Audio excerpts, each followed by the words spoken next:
Tak dah.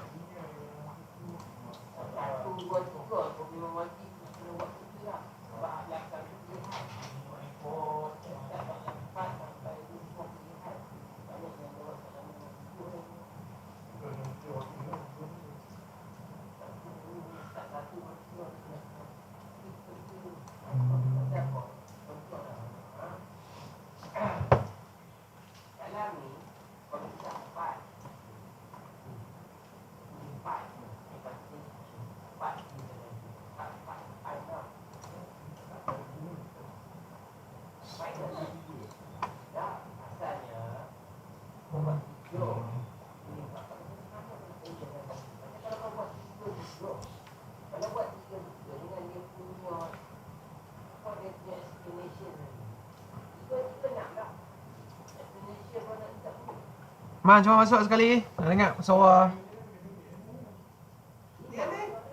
Keluar balik. Ha? Keluar balik, masuk balik. Ada apa? Dah ada dah ni. Serius? Dah. Nampak apa? Nampak buka ID? ID saja. Tak ada buka. Aku tak nak kau. Sekarang?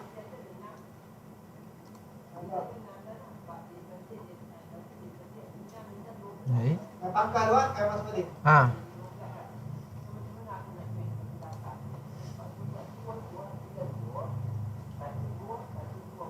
Dengar boleh.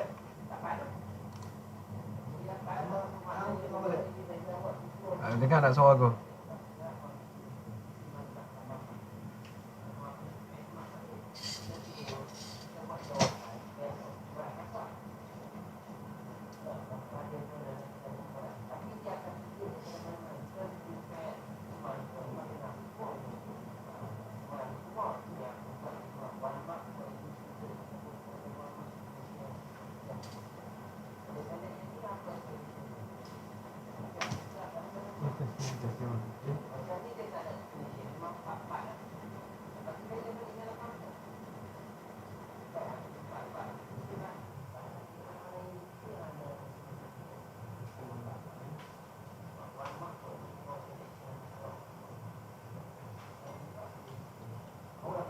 Kau cakap sikit kau.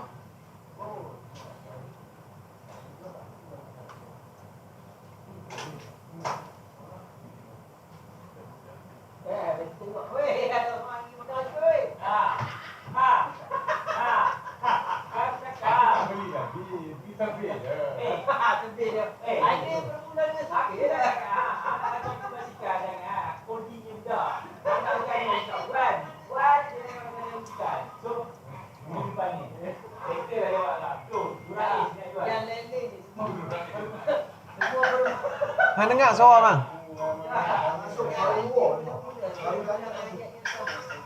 Aku dengar. Ha. Halo. Masuk ni. Jangan masuk selalu keluar ni, bising-bising. Okey, masuk ni. Ni capture mic mana ni?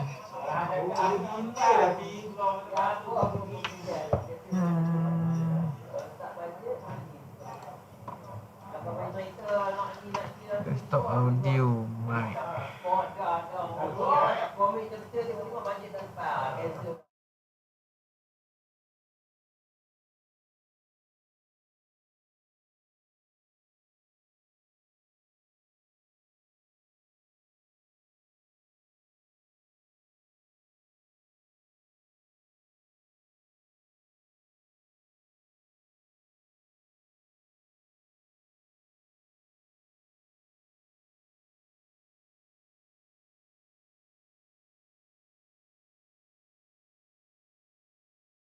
Oh,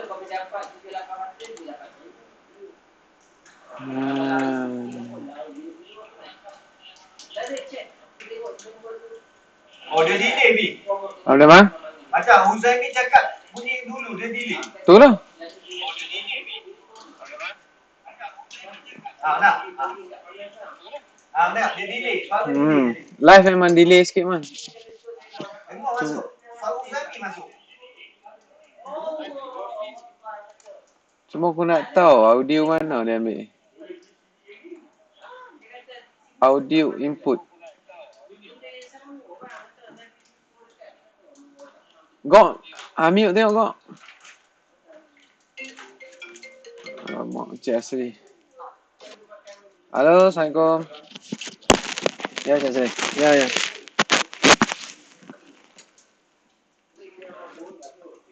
Sepatutnya kena buat sekali sebab saya yang boleh akses. Lepas tu meeting tak habis lagi. Ni saya tengah set up live kan.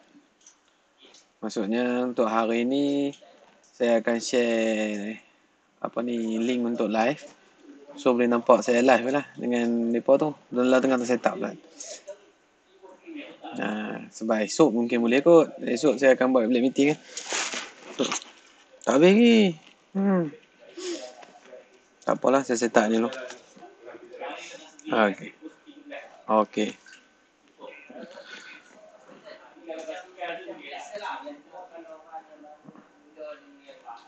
Itu kita masuk. Oh.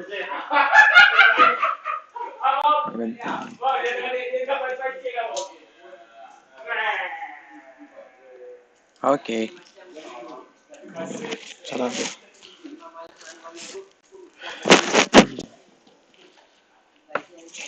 Gok.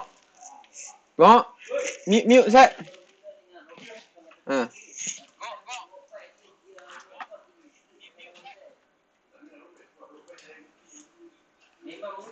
Okay, lah dia dah mute. Ingat suara siapa lah ni.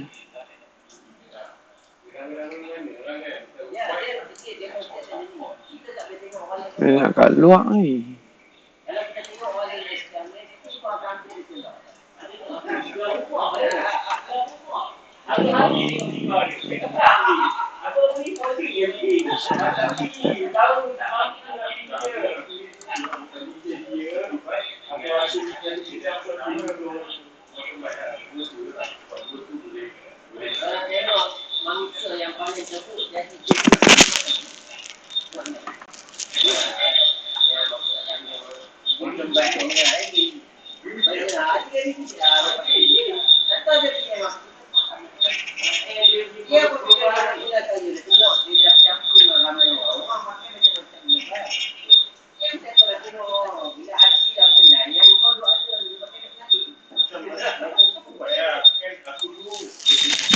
Ni awak teruk kan bunyi.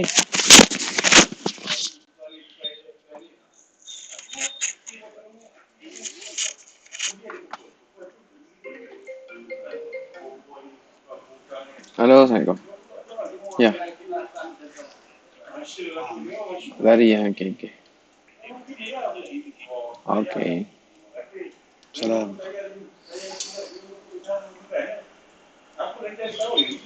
Padahal penawar ke Damansara. Pergi balik 150 km. Masih pos suara tak dapat man.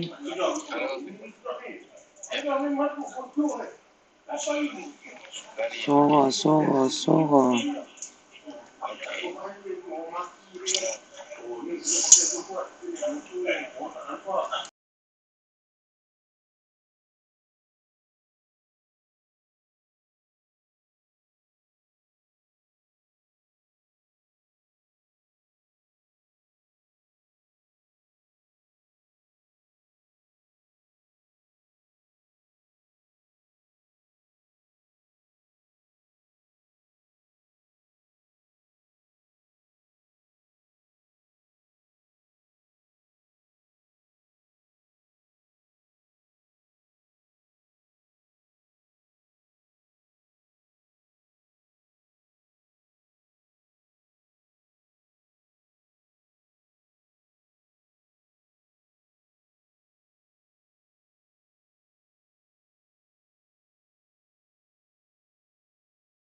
Accreditation and Certification Commission, or APAC.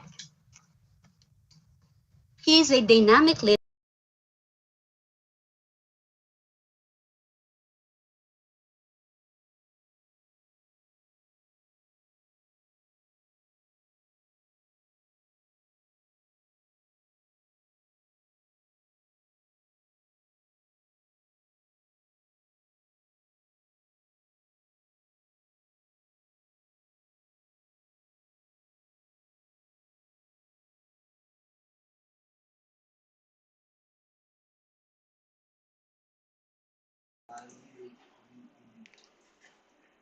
Sekarang nggak?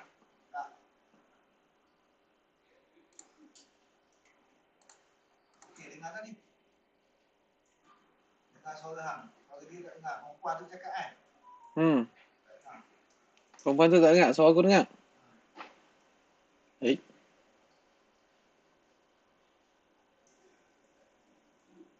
Jam. Tadi setting okey dah. Dengar sekejap tadi.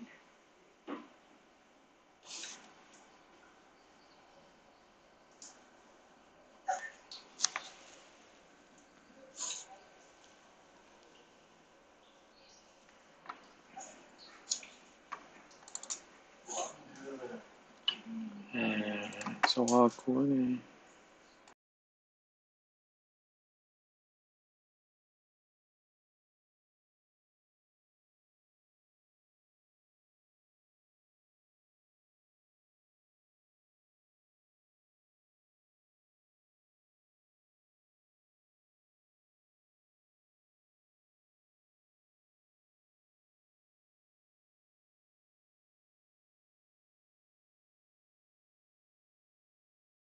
counselor.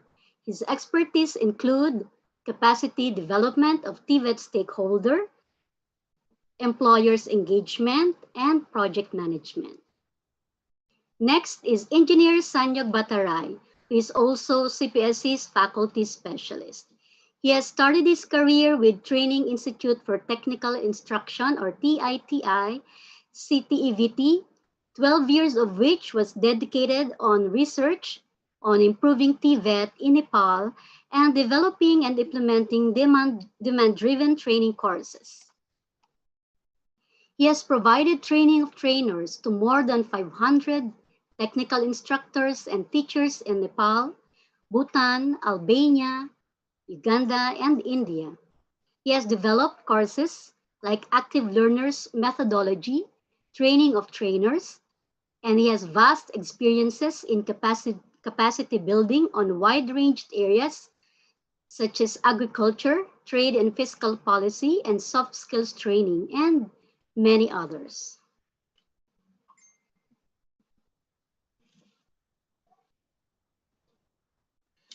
Allow me to also share with you the faces behind the camera. So that's me, Project and Consultancy Division Officer. We will be assisting you in the facilitation of this program. Also with Ms. Felice as our MC for today, Projects and Consultancy Division Assistant, Mr. Felix Sibal, ICT Division Officer, Mr. Joshua De La Cruz, IT Technical Development Staff. So you may see our names popping in the chat box, answering your queries or giving announcements once in a while. You're all welcome to ask for any assistance for the whole duration of the program.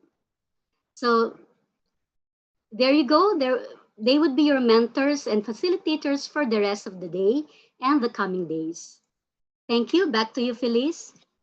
Thank you very much, Ms. Arlene. Now we would also like to introduce to you who we are and what we do. Sir Felix, please play the CPSC briefer.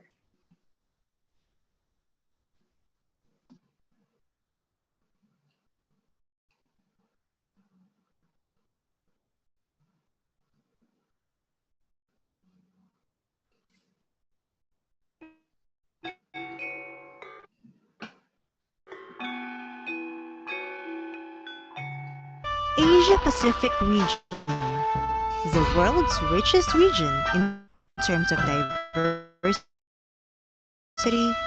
beliefs, and in human resource capacities.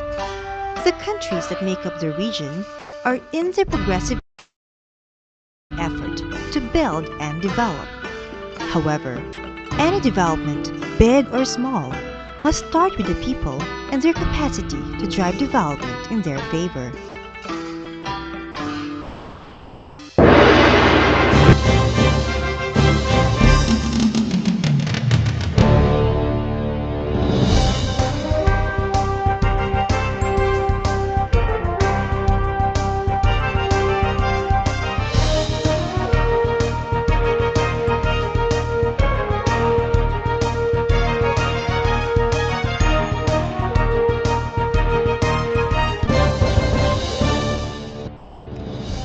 The Colombo Plan Staff College started as an offshoot of the Colombo Plan for Socio-Economic Development. CPSC was established in Singapore to serve as a regional center for technician education and training that shall facilitate the exchange of knowledge, technology, and resources in technical education and training, or the South-South Cooperation TET, that will support the region's human resources development. CPSC has demanded to improve the quality of technician education and training that will aid technician teacher educators, trainers, and senior administrators in the planning, development, administration, and implementation of TVET in the member countries. CPSC is presently hosted in Manila by the Government of the Philippines.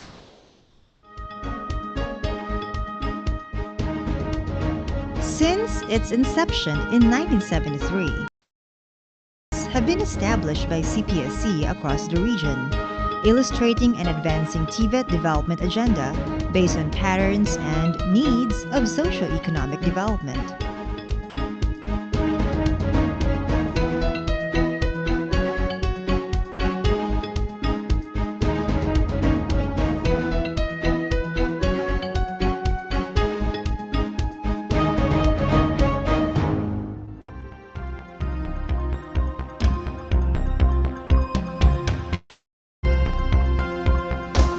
To date, CPSC are working in synergy to strengthen TVET system in the region.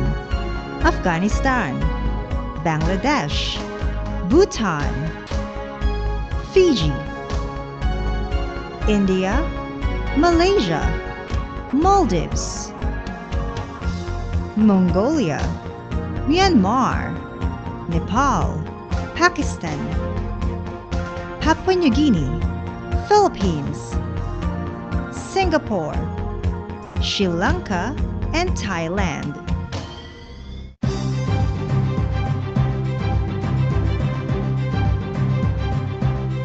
Periodic goals, strategies, and objectives are laid out as the blueprint of CPS's programs and services.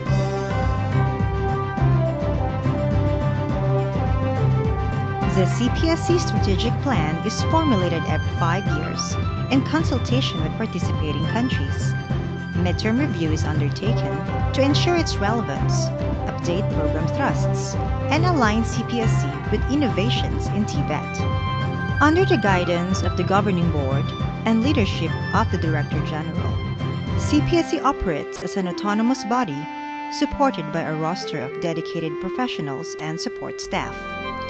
Strategic approaches are used to fulfill CPS's mandate. Among them are training and development, strategic and action research, greening TVET initiatives, ICT learning resources development, professional accreditation and certification of TVET systems, TVET information dissemination, and consultancy services.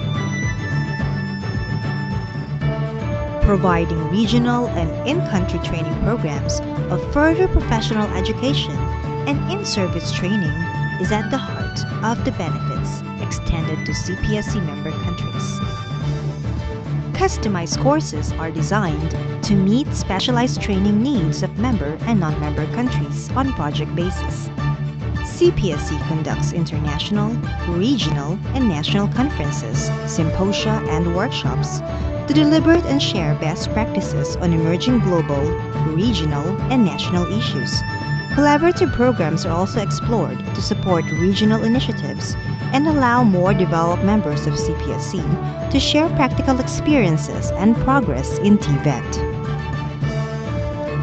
Promoting TVET access for all, lifelong learning, TVET for sustainable development, TVET skills development for poverty alleviation, ICT in TVET, and quality management of TVET are firmly built in CPSC strategies to meet the aspirations of the member countries. The vibrant family culture has become a consistently valued discovery at CPSC, along with the world-class training environment, facilities, and resources.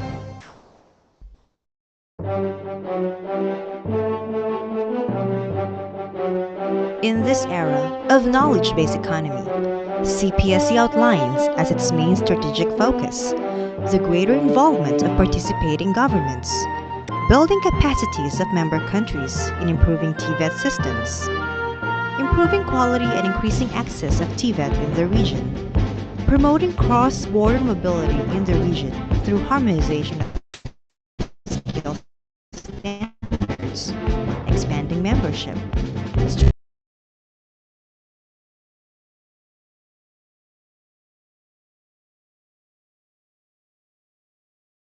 linkages, strengthening financial sustainability, fostering innovation, creativity, and critical thinking, and internalizing quality culture in the college's activities through the CPSC Q culture.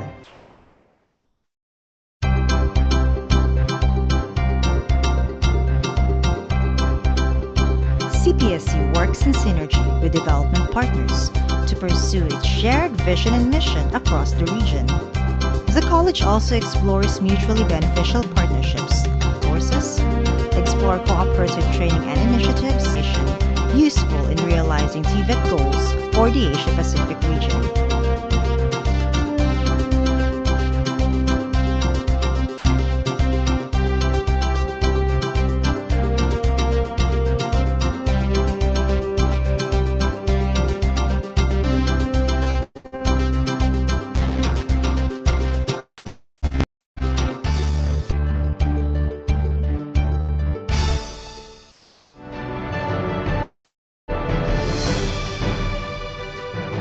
CPSC contributes to building the human resources of Asia-Pacific region through TVET for peace and harmony in the knowledge era by internalizing the 4 T's. Teach minds, train hands, touch hearts, and transform lives. CPSC also sustainable development by integrating environment and adaptation practices in CPSC's policies, practices, and programs through the Green CPSC Drive. Much has been done. More remain to be accomplished. CPSC cooperates with the participating member governments to realize the region's goal for the human resources who are the region's asset to reduce poverty and create a strong foundation of social and economic development.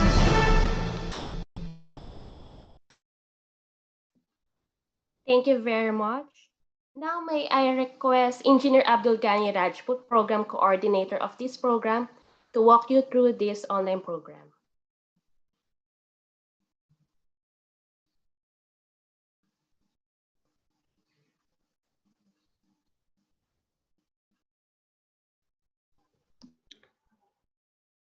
Thank you, Felix.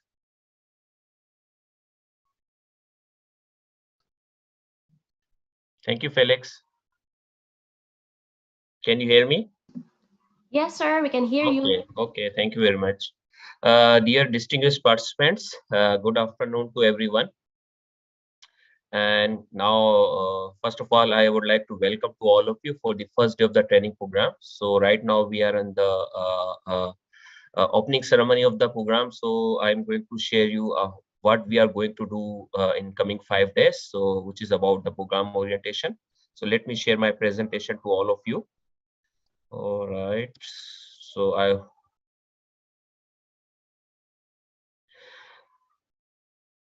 I hope my screen is visible to you. Okay, Felix? Not yet, Sorry, sir. Not yet, sir. not yet? Okay now. Now it's okay. Now it's okay. Okay, thank you. All right. So as it is already mentioned by our MX dad, the title of the program is the development of the distance learning in TVET sector. Let me start with the rationale is that, the background is that during the COVID-19 pandemic, we realized that the importance of the e-learning or the distance learning is now emerging. And now all the TVET organization, including Asia Pacific region, they are trying to develop their system in order to respond the needs of the learner as well as the employer. So for that purpose, CPSC is trying to organize these kind of program to facilitate our TVET professional to build their capacity on development of the distance learning programs in TVETs. So that's why we have organized this program, and this program is same as a face-to-face program. All right, and we try to give you knowledge that's a trends going on in the world. So for that purpose, we organize this program, and the motivation behind organizing this program is has 6 reasons. Okay, and these 6 reasons are: number one is it promotes student ownership of the learning. When you will start distance learning program, e-learning program, or you can say blended learning program, there are number of keywords are there.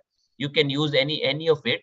So it promotes students ownership of the learning. So number one benefit is that, when you will start distance learning program in your institution, it supports the ownership. Students will learn them themselves. The role of the teacher is a facilitator, and the students themselves, they'll start their learnings, which means that it promotes students ownership of the learning. That's the first benefit. Second benefit, it's that it prepares students for a tech-center world. That's important. Nowadays, we are lots talking about 21st century skills. If we are offering distance learning program, that prepares the students towards the use of the technology, and that's the requirement of the world. So that's the second motivation. And the third motivation is that distance learning program cut the cost. Okay, that's very important. Nowadays, we are all trying to reduce the cost in our training program because the training cost is increasing day by day. So how we can reduce the cost? One of the method by offering distance learning program to our learner. So in this way, for example, no need to learner come to the institute daily. Okay, so that's where they can save their transportation cost. It's one example. Second example is the when you are trying to develop the distance learning program. In previously, you need number of number of members in the team, subject matter experts, technology expert, collaborator. These kind of people require. But nowadays, due to advanced technology, a single person can use technology to develop the distance learning program. So in this way, you can cut the cost. So that's the third motivation. And the fourth motivation is that distance learning increase collaboration. So that's very important. How you will collaborate with your learner during this pandemic time. So you can use distance learning programs that increase the collaboration with the learner. Next motivation is that it keeps students more interested and engaged. So you see, with the help of the distance learning, you can engage your learner by adopting number of collaborative tools, which we are going to share with you in upcoming days. And there are many more factors such as curiosity about new things. So these are the motivation behind we organize this program to build the capacity of TVET professionals TVET professional from Malaysia and the Philippines. So that's a motivation behind this program. Now, the aim of the program is to rapidly build the capacities of TVET professional to enhance the quality and outreach of the e-learning TVET and the delivery of TVET through digital learning, blended learning, adopting successful approaches and tools to foster different forms of engagement and the learning. You see, the motivation I explained earlier, I discussed earlier, which is the overall objectives aim of this program. We are trying to build your capacity, enhancing your capacity to develop qualitative e-learning program with the help of the digital learning, with the help of the digital technology, and with the help of the collaborative tools. So hope these tools will help you to develop your own distance learning program, own e-learning program, and you will engage your learner in order to enhance their learning. So the following are the objectives of the program. At the end of the program, all participants must be able to, number one, understand the principles, methodology, and techniques of online learning. That's very important. As we mentioned it, uh, distance learning program always start with the principle. You know what are the principles are required to develop the e-learning program, then approach, which is also a methodology, and then techniques. So you have to understand these things. Then you should be familiar with the AD model to design and develop the e-learning or distance learning program in detail. We will share you how you will, what is the concept of the AD model, how you will use to develop the distance learning program with the help of the AD model. The third objective is that demonstrate how to develop a learning management system through Moodle and the Blackboard. That's very important. When you will develop your e-learning course, distance learning program, after that you need some kind of system, a learning management system where you can place your distance learning program. So for that purpose, we will share you how to develop, how to set up a learning management system.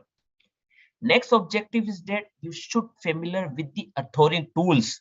That's very popular nowadays in the education and the training development sector. And the last objective is that use of collaborative tool to engage students. So these are the objectives of this program. How we are going to achieve these objectives? The following instructional strategy we are adopting, we are using in the upcoming 5 days. Number one is that there are some projects, assignment, and exercise. Okay, through the assignment and exercise, we will ask you to develop the e-learning courses, to develop the collaborative tool, collaborative presentations. So that is the number one instructional strategy. Number two is the online learning and offline learning. We will use online learning. That's right now online. Sometimes we will ask you to do offline. The third is the use on-course learning management system to develop lectures, tests, items, computer session, experience sharing. So we are using CPSC on-course platform. That's a learning management system where you can access all the material, all the all the presentation, all the assignments, and so on. And the fourth instructional strategy is that it provides you hands-on practice on digital tools for teaching and learning. We will provide you opportunity, we will give you access how you are going to use these digital tool in order to enhance your teaching and learning. The last one is that evaluation of the program through on-course system. So that's the instructional strategy we are going to adopt for this online program. So now we know the objectives, we know the instructional strategy. Now we are coming towards the main contents of the program. What are the main contents we are going to share with you? We are going to discuss with you. So number one, online class is about 21st century skills for global competitiveness. That's very important nowadays. As I earlier mentioned, that 21st century skills, it's a very popular subject in TVET sector as well as in the education sector. So our in today's session, our respected Dr. Ramhai Lamichani, he will explain about 21st century skills for global competitiveness. Online class number 2, which is about ICT and digital competencies for distance learning. Online class number 3, which is about develop digital contents using Articulate Rise 360. Then online class number 4 is about AD model for distance learning. Then online class number 5 is about Blackboard and Moodle. That's a learning management system. And then finally, there is the online class number 6, which is about e-assessment tools. So these are the main contents. In order to give a link with the main contents to check your knowledge how much you get it? There are number of projects work, okay, project tasks you have to do it. So that project tasks, it depends on the resource person. It's maybe an individual or it's a group. I prefer to do individual tasks. Let's see the other resource speaker what they will choose. So the project task number 1, in which you are going to develop a distance learning course using the articulate RISE. That's a task number 1. Task number 2 is the conduct SWOT analysis on distance learning. Task number 3, project task number 3, you are going to set up and configure a Moodle learning management system for TVET institutions.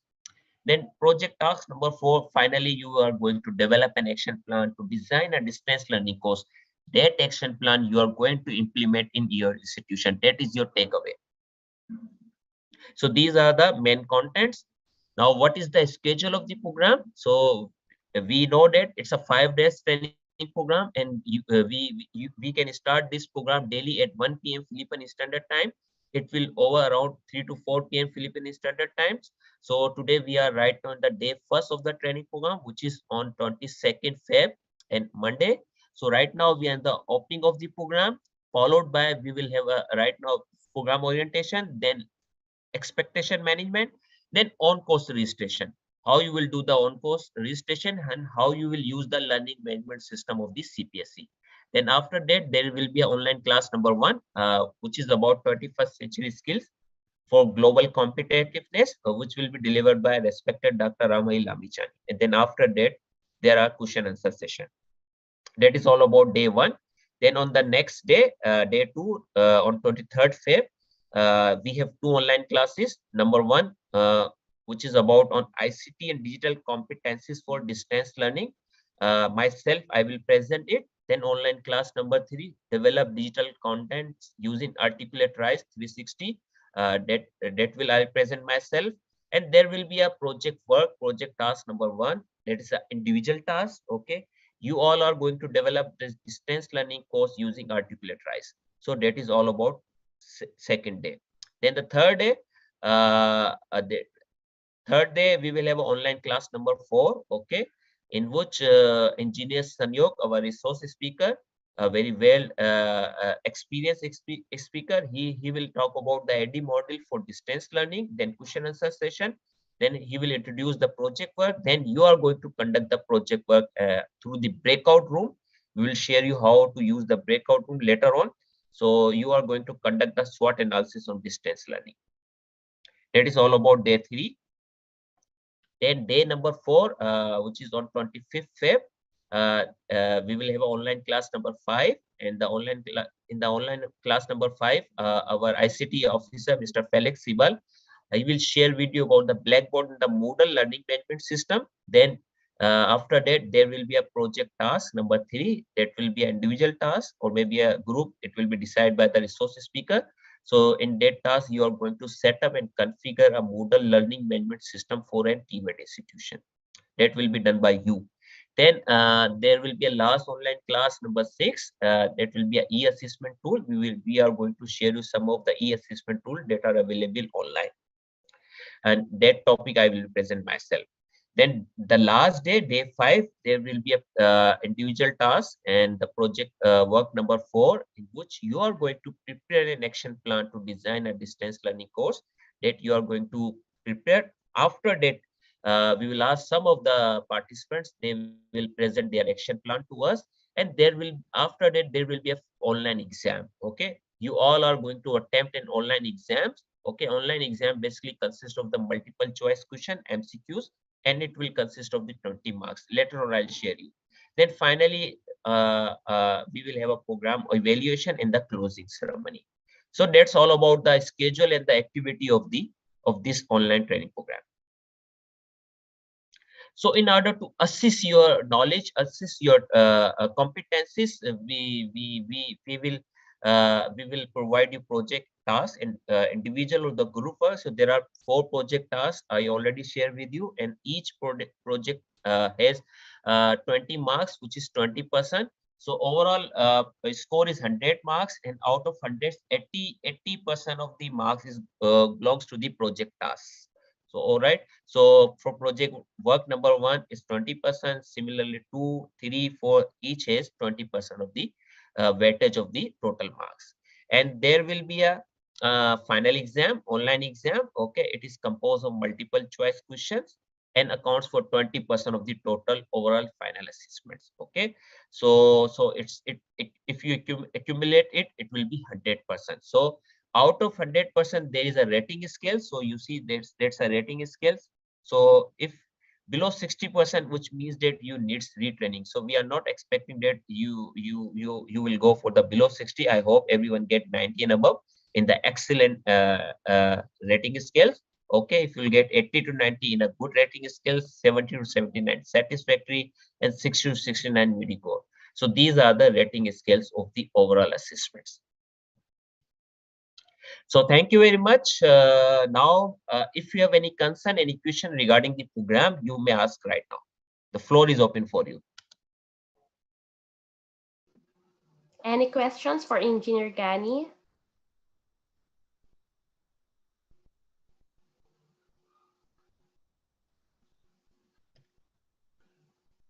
Dear participants, do you have any question, any concern? You can raise your hand. You can type in the text box.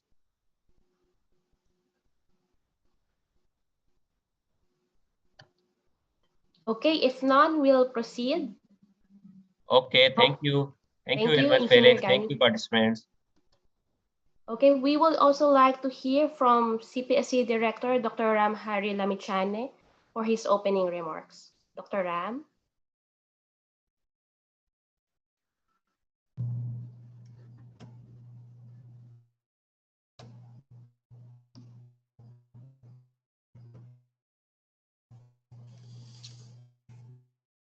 Good morning.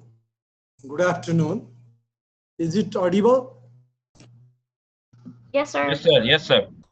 Good afternoon. The program coordinator, Engineer Ghani, CPSC team, and respected dear participants for this 5 days training program. On behalf of Colombo Plan Staff College, I would like to welcome all of you for this important event. Dear participants, warm greetings again. CPSC is delighted to organize and welcome all of you to the open registration program on development of distance learning program in TVET. CPSC is an intergovernmental organization focusing on development of TVET institution and capacity building of human resources in its member countries. Through excellent linkage with partner institutions and industries, CPSC has been implementing various customized programs and study visits catering to specific requirements of its clientele. Responding to the needs of the times with the global health phenomenon looming the educational systems, CPSC believes it is our call to provide and share innovative ways and measures in the development of distance learning program, such that education and training is not hampered despite of the current global health crisis. With this program, we wish to share our insights and expertise on designing distance learning program. We specifically arrange this program for trainers and instructional designers who are new to e-learning design. With this, we aim to support TVET trainers towards innovating and making the learning platform more interesting and exciting through creating distance learning courses for their institutions.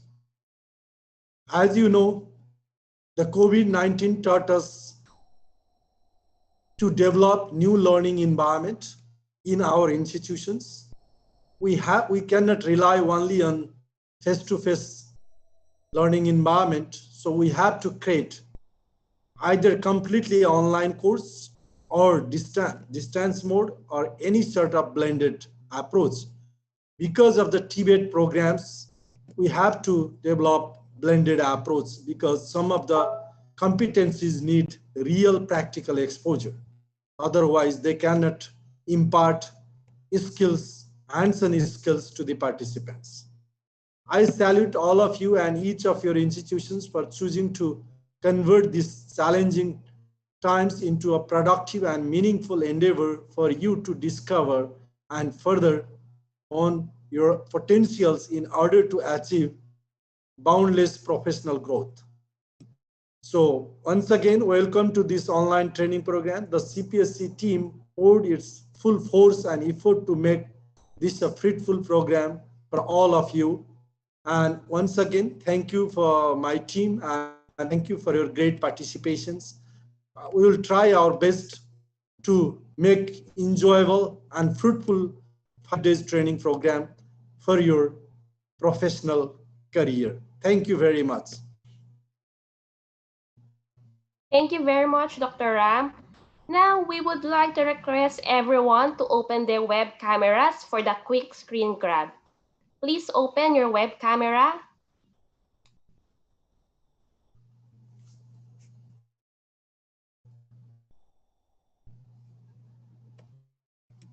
Our nice faces from Philippines and Malaysia. Please open your web camera.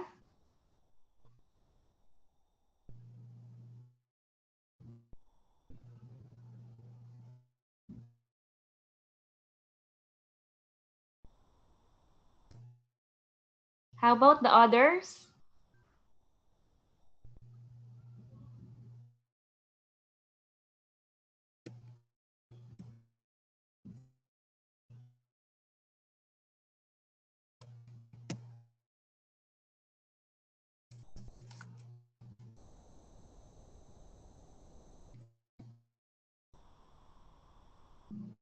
Sir Joseph, Sir Jeremy.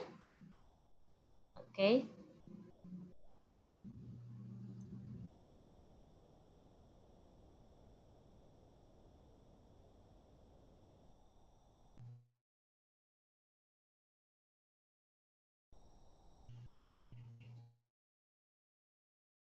Miss Helen, okay.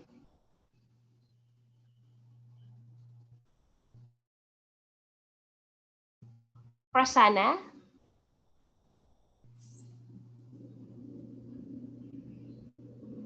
Sir Jeremy, we would like to see you also. Are you there?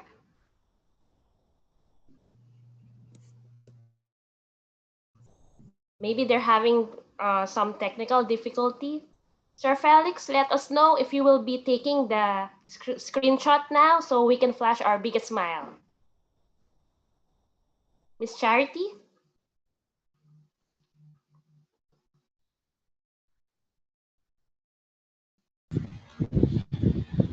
Okay, just everyone just look at the web cameras and grab and smile.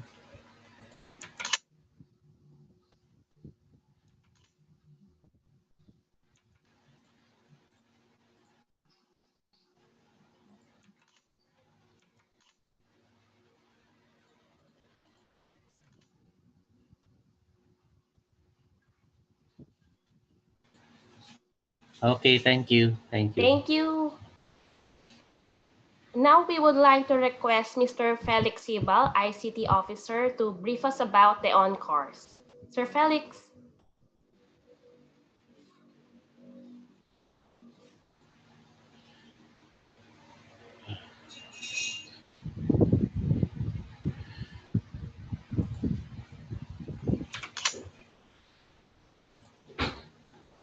So I'll just share my screen.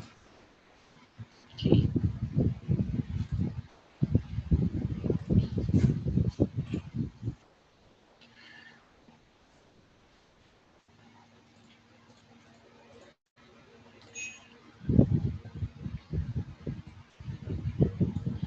So I think many of you already went to this website already. Just remember that our URL for our learning management system or on course, we call it on course, is distance learning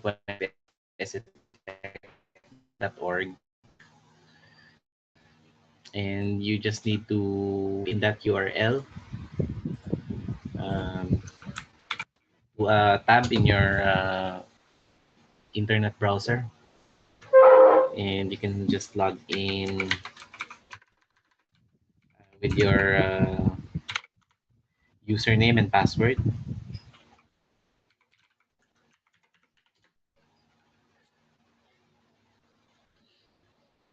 And once you log in, you will get this page. So the first thing that you will see here is our link, and the messages and participant directory. So if you click this, you will see everyone who is in this program. So we have two main groups from Malaysia and the Philippines, TESDA and DPCCE. And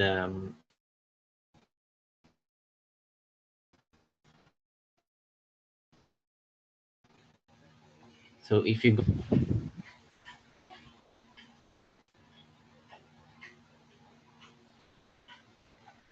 so for the edit profile, you might need to change the name that will appear in your certificate, because whatever you type in here, so whatever appears here in this profile in the left side will be the name that will appear in your certificate. So in case you might need to change it, you have to edit your profile.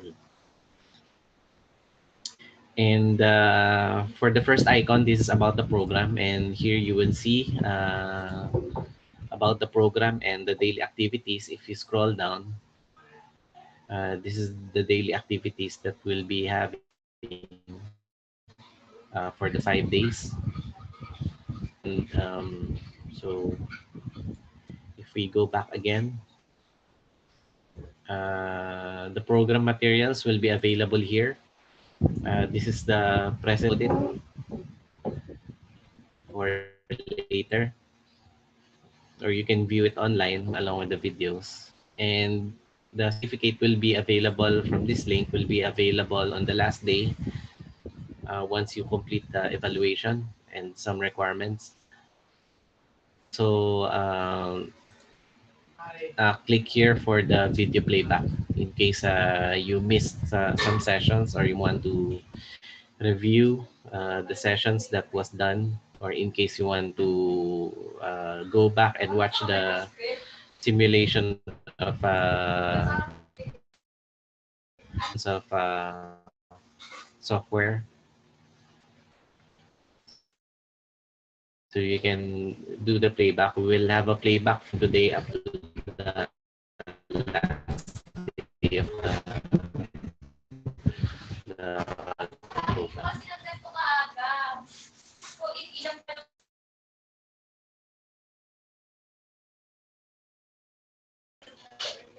In case you have problem with the on-course login and in our learning management system, tech.org. So in case you have more questions or any issues that you encounter in this program. Any questions?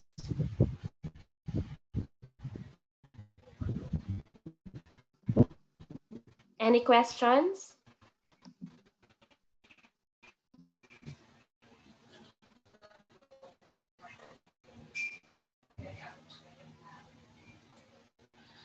So anyway, Jill, me, this is my email.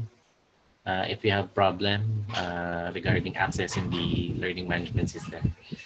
Okay, thank you, everyone. Thank you very much, Sir Felix. So this concludes the opening ceremony of this program. If you have no questions, we will proceed with the first speaker for today. That's Dr. Ram Hari Lamichani.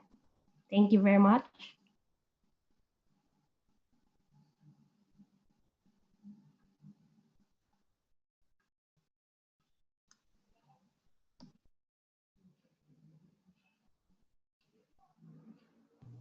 Felice, do we need a little break or just we can proceed? Yes, sir, we can have a break. Yeah. Yes, sir, we can have a break, sir.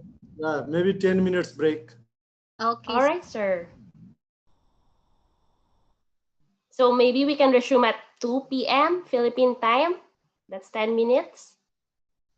Felix, you can start the timer. Okay, sir. Okay. Okay.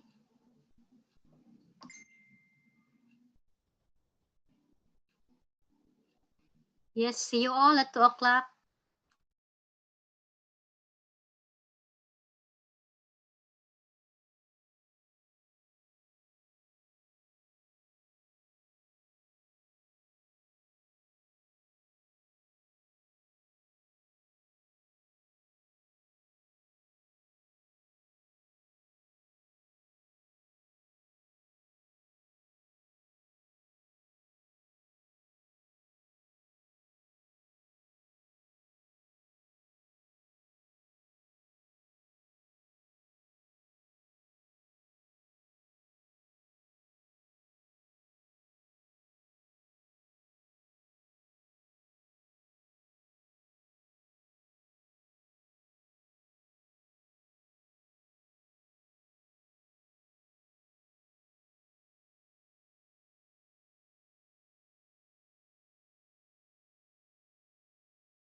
very burning topics on fostering 21st.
Okay, thank you very much.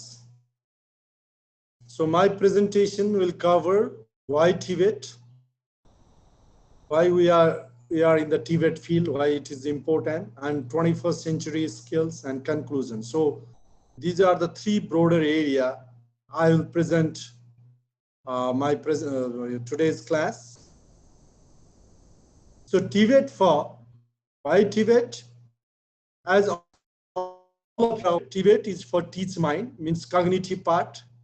Like in another word, we can say hands-on skills, like a knowledge part. So we have to give theory-based knowledge to our students.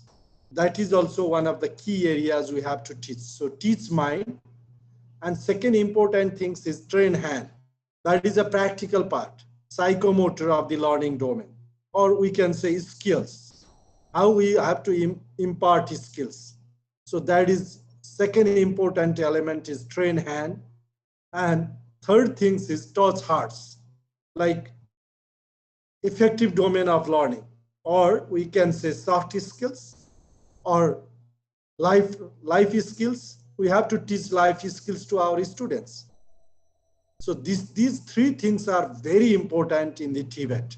So in another word, we can say hands-on skills is teach mind, hands-on skills is train hand, hearts-on skills is touch heart or soft skill. The same time, if you remember learning domain, so cognitive learning, psychomotor, and effective domain.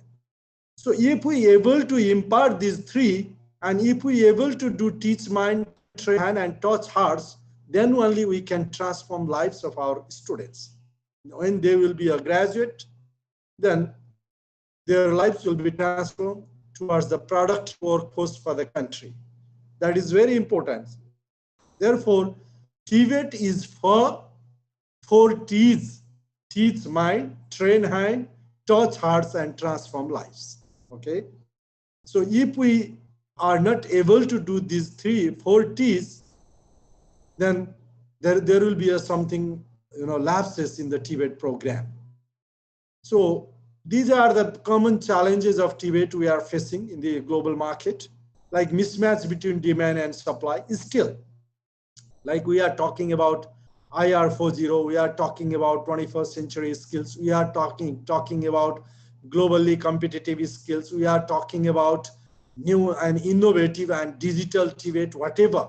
And we are claiming we are implementing programs to address the need of the industries, but still there are mismatch between demand and supply.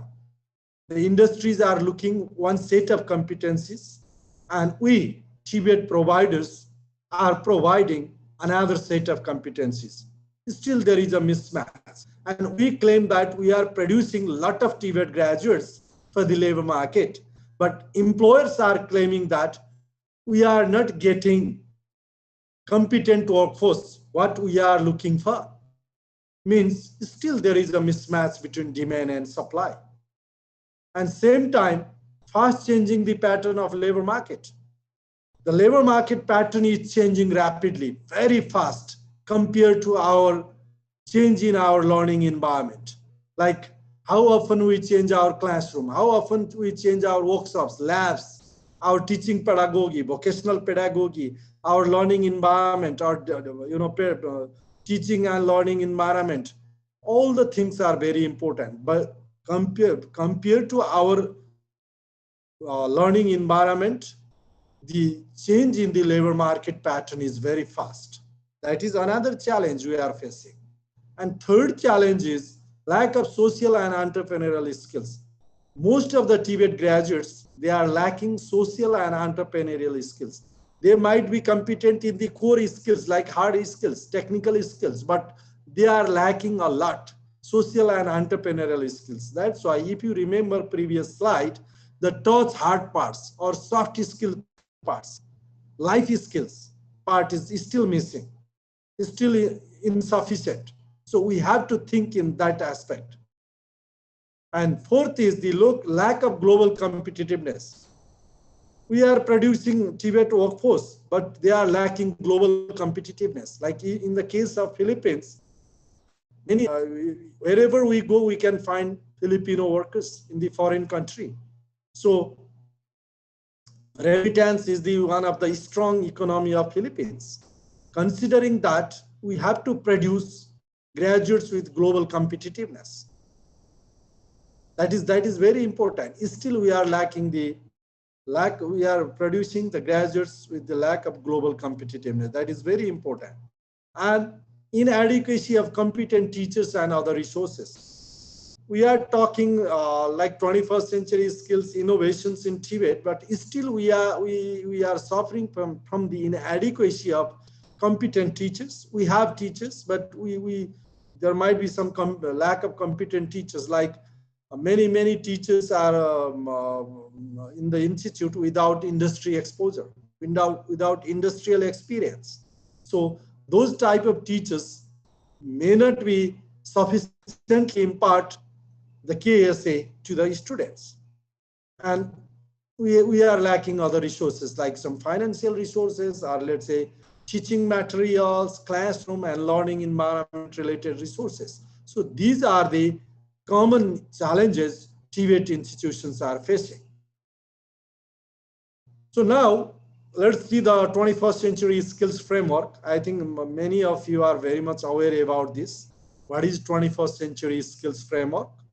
So 21st century skills framework always consists 5 set of skills. The first one is the green part, key subjects like 3 Rs and 21st century themes. Second set of skill is life and career skills. Third set is learning and innovation skills. That is also called 4 Cs, critical thinking, communication, collaboration, and creativity. And fourth set of skills is information, media, and technology skills. So it is called 21st century skills, the 4 areas. And to support, to impart those 4 set of skills, we need, as a foundation, we need standards and assessment. So we must have every qualification, every competencies, every qualification must have their standards and assessment system. And we need curriculum and instruction for that.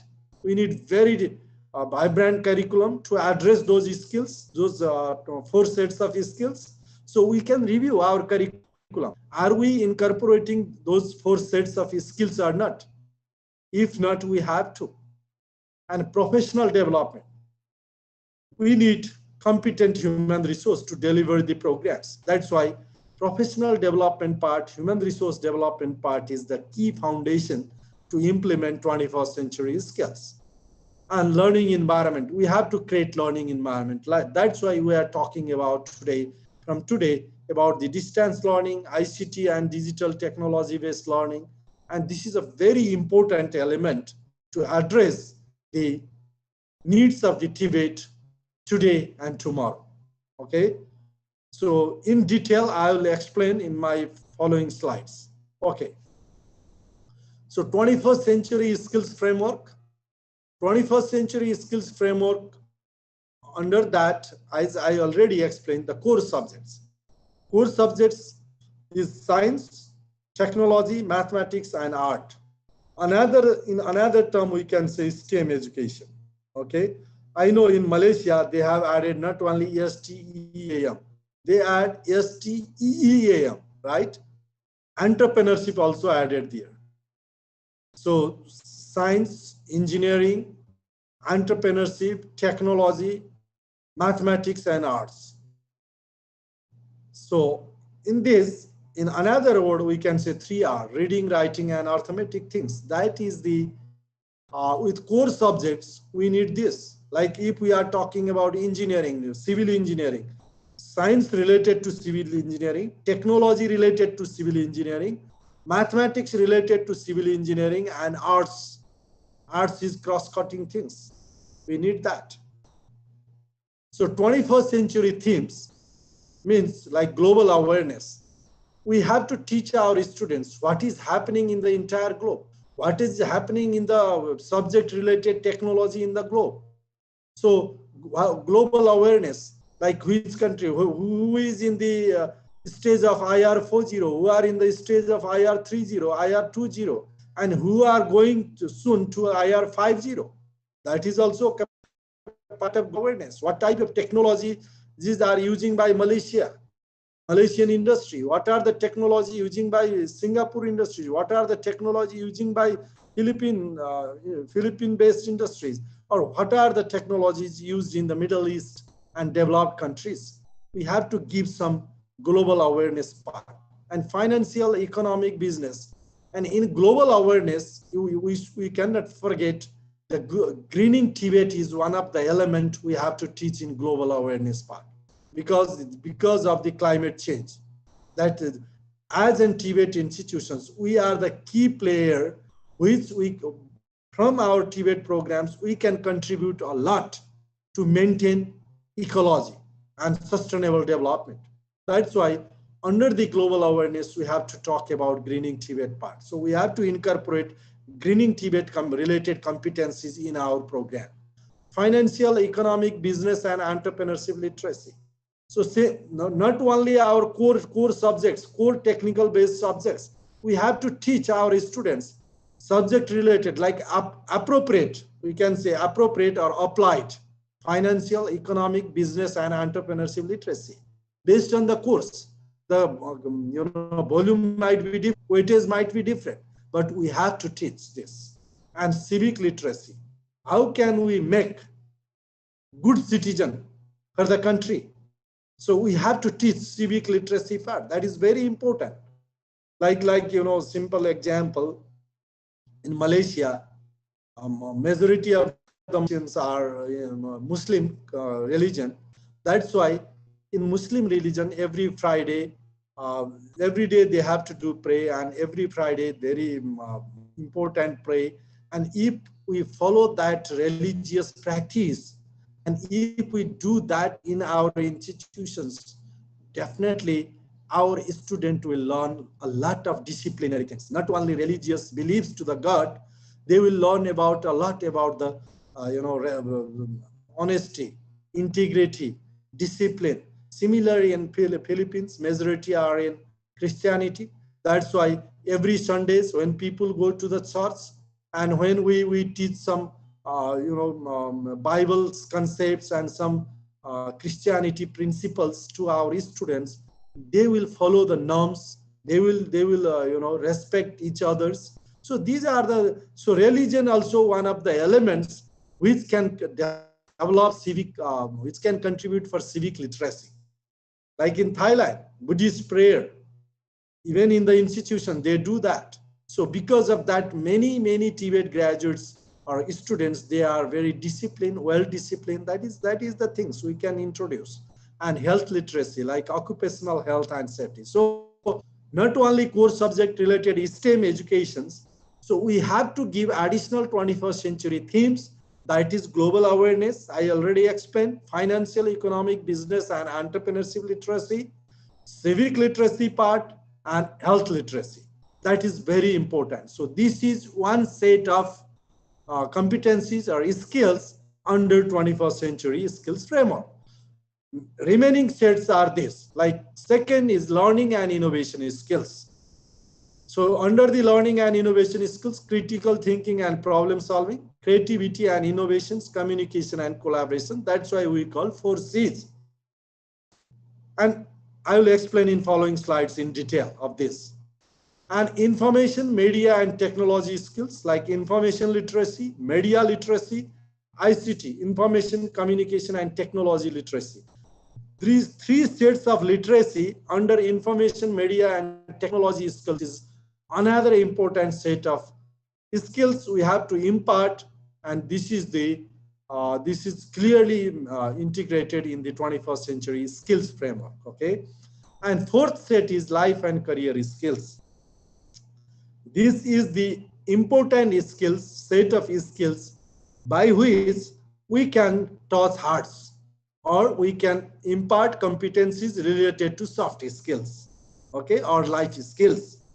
So life and career skills mean flexibility and adaptability, social and cross-cultural skills, leadership and responsibility, initiative and self-directions, productivity and accountability. Okay, so these are the sets of skills. Now I will explain in detail for each set, okay, from learning and innovation skills. Okay, learning and innovation skills, in another word, we can say 4 C's skills, as I already mentioned. So under the 4 C's, like communications, for each and every students within our TVET institutions, either in mechanical engineering or civil engineering or hospitality or agriculture or let's say health sector or any kind of occupational area, we have to teach communication skills. That is very important. I can give you one example. When I was in Nepal, we did a quick research in the Middle East in 3 countries, Saudi, UAE, and Qatar. And we chosen like 3 subjects: plumbing, masonry, this mason works, and house wiring, like electrical technicians. And when we visited there, we found that, why I'm telling the importance of communications, we found that in the one company, there were 4 workers from 4 countries: Nepal, India, Sri Lanka, and Philippines. Okay. And we observed that all the workers from 4 countries, they were doing same occupation in same job title, but their salary was different. Like Nepalese was receiving $300 per month. Indian was receiving $350 per month. Sri Lankan was receiving $400 per month, but Filipino was receiving $600 per month. There was a variance, and we surprised, and we asked the employer, why you are giving a different rate to the employee for the same occupation, same working hour, and same environment? And they smile and they clearly answer, because of the communication skills. Like Nepalese, they were very dedicated and very honest and hardworking, but They were not able to communicate well, and even the entrepreneur owner asked something, they just bend their head, move their head. And Indian, they speak little bit. And Sri Lankan, they speak well, and even their performance and their communication was good. But Filipinos worker, they were smart enough because of the language, communication skills. They were very competent, they perform well, and every day at the end and every weekend, they used to send email to the boss, employer. We did this, that in last week, and that. See, because of that communications, they got additional $300 compared to lowest remuneration recipient in a place. That's why communication skills is very important. I explained about this case study. So we have to impart communication skills to our students. That is very good. And critical thinking. So not only positive aspects of any incidents. Always we have to teach our students to challenge something like critical thinking, pros and cons, both aspects. Means that is analytical skills. That is very important. And creativity. Creativity is always, rewarded in the TVET system, because TVET means something creations and innovations because of the craftsmanship. TVET is related with craftsmanship. We do something, hands-on skills, not only speaking, we do something. That's why creativity, how to develop creativity related competencies to our students, that is very important. And collaboration, how to collaborate with peers like co-workers, how to collaborate with other workers, how to collaborate with supervisor, how to collaborate with boss, how to collaborate with community. That is very important. There is a blame to the TVET students. They are like a one side approach. When they see some technical aspect, they only see the technical part. They will not see right, what is happening in the surroundings. That's why collaboration skills is very important to impart more competencies to survive in the global market. So one set of skills is called like 4C's skills: communications, critical thinking, creativity, and collaborations. That is very important. The third set is information, media, and technology skills. In another word, I convert these skills as me between I skills. Okay, me means media, that is in between. I skills means number one I is information, number second I is ICT. Okay, so when we incorporate, so we have to teach our students like information, what are the related information about that occupations, what we are teaching, like general mechanics, or if we are teaching, let's welding technician, producing welding technician, what are the informations related to mechanical and welding we have to give. Information is power. Information is power to survive in the labor market. And media is very important. How we share our informations and knowledge to others, like social apps like Google, Facebook, LinkedIn, and many other apps. How to use mobile, how to use internet, email things, how to search in Google. That is very important. Nowadays, no need to teach theory. If you give just topics and they can find in Google better.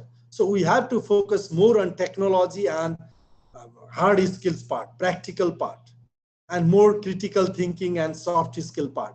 Especially knowledge part nowadays, students can get easily from the websites.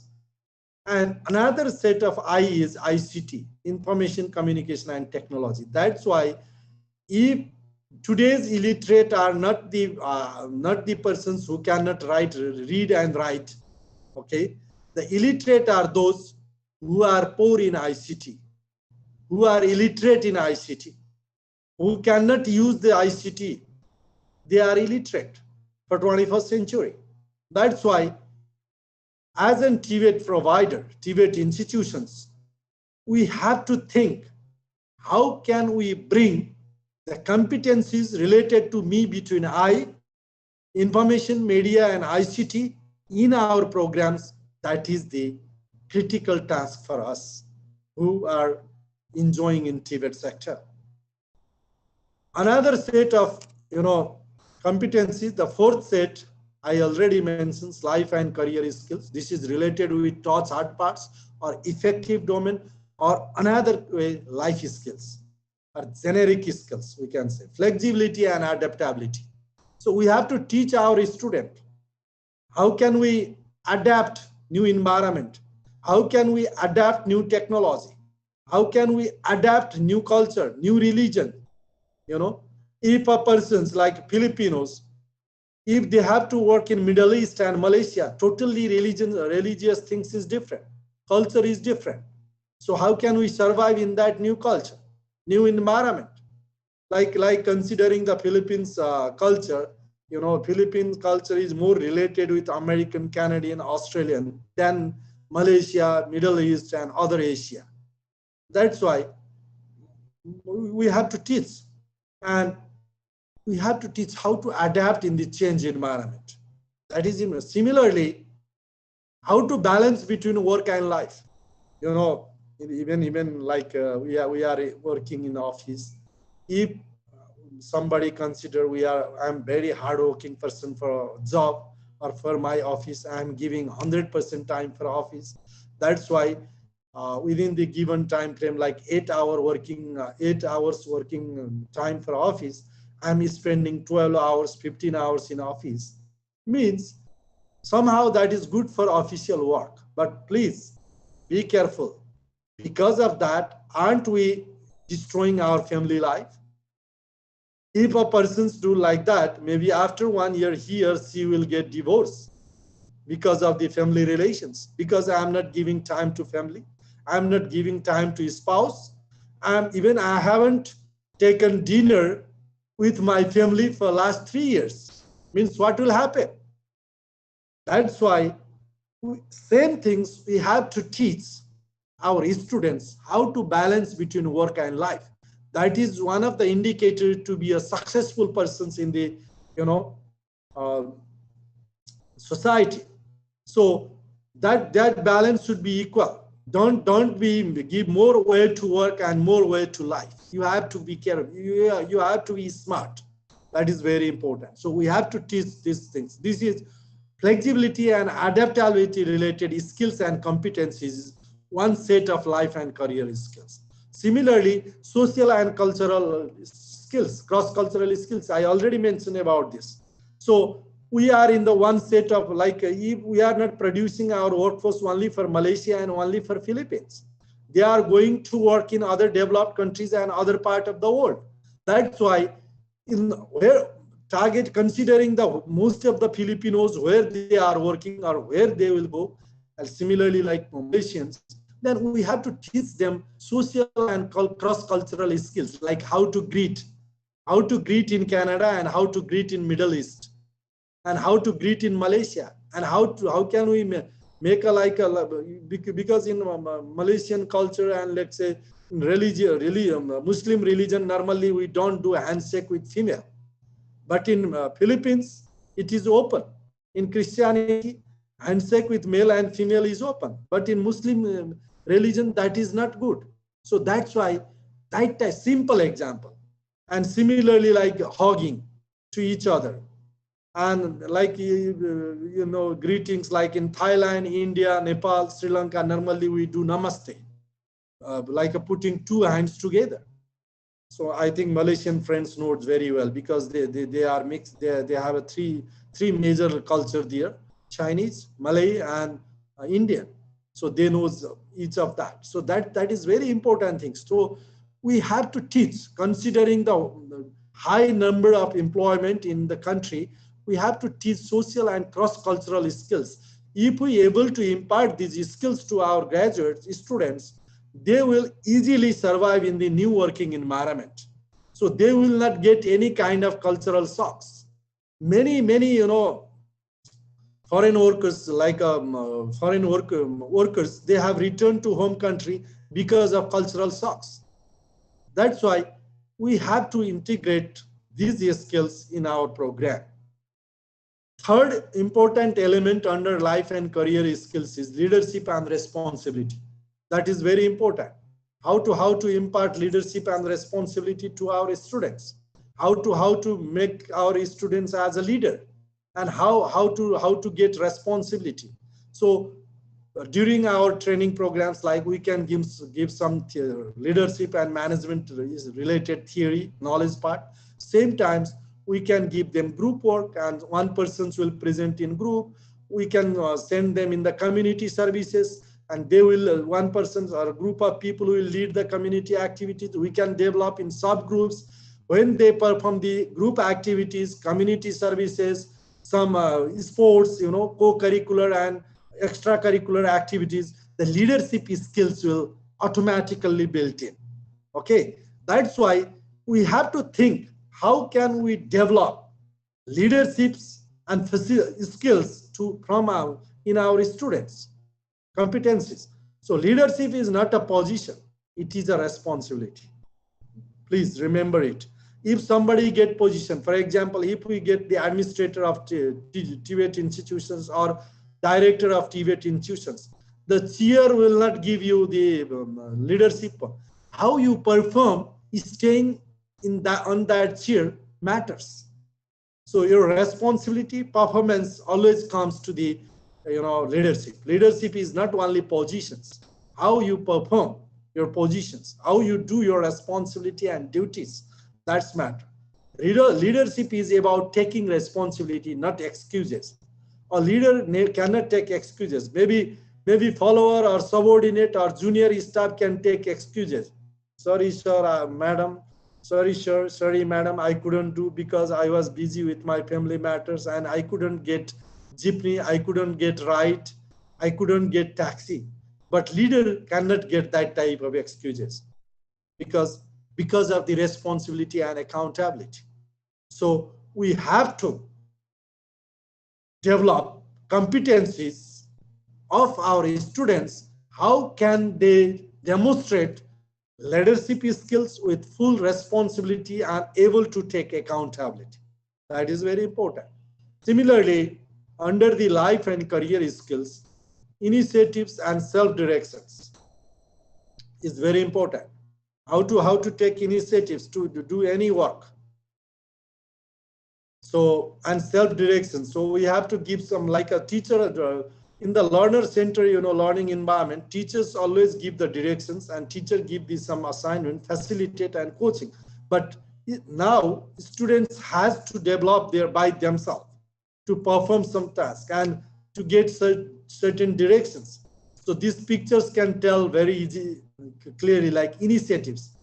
Our students, our graduates should be able to take any work initiations and self-directions like active points of power, challenge assumed constraints. First, they have to be active to do anything and always challenge assumed constraints. So always we cannot, self-leaders never think challenge is constraints. Challenge is opportunity. My self-leader or self-directive persons always see challenge or risk is opportunity, and always be proactive. Not try to keep our students or TVET graduates in the front line. Be proactive. That is a matter. So if we able to develop our learning environment or our programs, TVET programs, to make our students initiative and self-directives, so these will able to impart the skills and competencies related to life and career skills. In futures, then they can be a leader, they can be an entrepreneur, they can be a entrepreneur of big company. And similarly, another set is productivity and accountability. Under the life and career skill set, productivity and accountability is very important.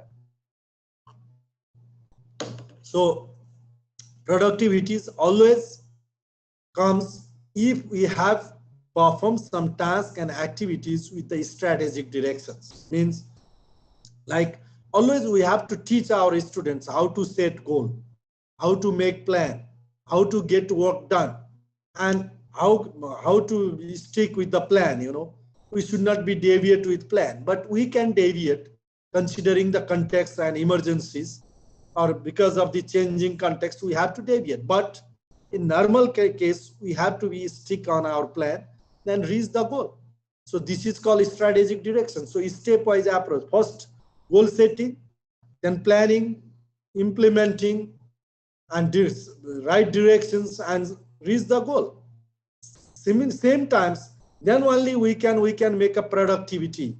So our TVET graduates can do productive work to make productivity for their employer. So we have to teach them how can we do the task with plan, do, check, act, PDCA approach. Or we can, another word we can say, strategic directions. Always, if a person follow the strategic directions, they will achieve the result. They will reach in the destination. If they will not follow the proper, strategic direction approach, PDCA approach, they might reach another directions, not in the right directions. If they don't follow the right highway, they don't reach the destination. That's very important. Like, for example, if our target is to reach, to the Kota from Kuala Lumpur, we have to get right road, right highway to reach Kota Bharu towards east, northeast. But if we took the wrong road or wrong vehicle or wrong public transportation, and if we took highway towards south, we might reach Johor Bahru, not Kota Bharu. That's why it is very important to take right directions, and we have to teach, and we have to give lot of project work, problem solving skills, competencies, problem-based learning, and we have to create learning environment how our students can perform to achieve the productivity and show the accountability. Accountability means, what is difference between responsibility and accountability? Can anyone share what is the difference between responsibility and accountability? Please. Anyone, volunteer.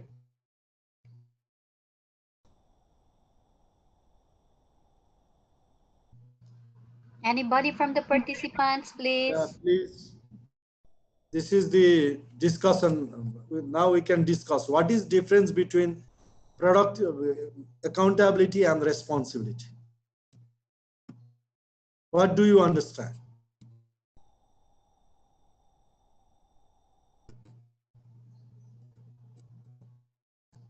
Anyone? Because these are the very common term in our practice. Dr. Ram, I think, just my opinion, the accountability is more to the willingness, willing to accept the responsibility. That is my opinion. That's good. Any other?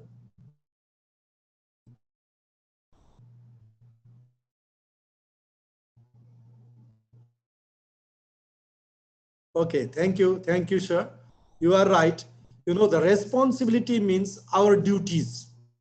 Like, what are the assigned key duties, key responsibilities? And based on the broader responsibility and duties, we do activities. We perform different activities. Like, for example, as a teacher, our responsibility is, the main responsibility is develop lesson plan, deliver classes, conduct practical and theory classes, provide project work, and conduct assessment and evaluation. These are the core,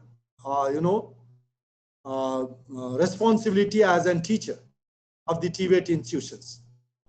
Okay, within that broader responsibility, we perform many other activities, right? So that responsibility, like as a teacher, if you get that responsibility for your department, that responsibility you can delegate.